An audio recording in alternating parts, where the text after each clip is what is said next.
أعوذ بالله من الشيطان الرجيم. بسم الله الرحمن الرحيم. والطور وكتاب مسطور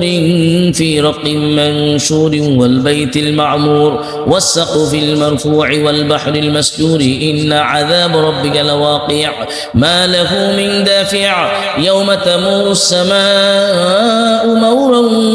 وتسير الجبال سيرا فويل يومئذ للمكذبين الذين هم في خوض يلعبون يوم يضعون إلى نار جهنم دعا هذه النار التي كنتم بها تكذبون أفسحر هذا أم أنتم لا تبصرون اصلوها واصبروا أو لا تصبروا سواء عليكم إنما تجزون ما كنتم تعملون إن المتقين في جنات ونعيم فاكهين بما آتاهم ربهم ووقاهم ربهم عذاب الجحيم كلوا واشربوا هنيئا بما كنتم تعملون متكئين على سرر مصفوفة وزوجناهم بحور عين والذين آمنوا واتبعتهم ذريتهم بإيمان ألحقنا بهم ذريتهم وما ألتناهم من عملهم من شيء كل امرئ بما كسب رهين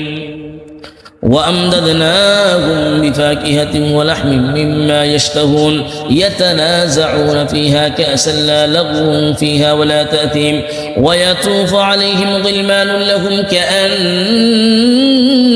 لؤلؤ مكنون وأقبل بعضهم على بعض يتساءلون قالوا إنا كنا قبل في أهلنا مشفقين فمن الله علينا ووقانا عذاب السموم إنا كنا من قبل ندعوه إنه هو البر الرحيم فذكر فما أنت بنعمة ربك بكاهن ولا مجنون أم يقولون شاعر نتربص به ريب المنون قل تربصوا فإني معكم من المتربصين أم تأمرهم أحلامهم بهذا أم هم قوم طاغون أم يقولون تقوله بل لا يؤمنون فليأتوا بحديث مثله إن كانوا صادقين أم خلقوا من غير شيء أم هم الخالقون أم خلقوا السماوات والأرض بل لا يوقنون أم عندهم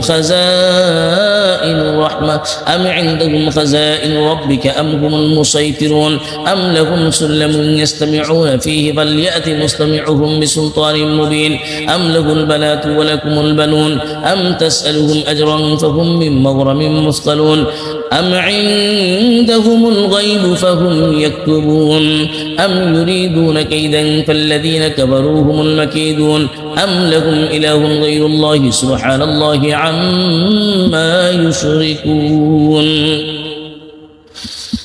وإن يروا كسفا من السماء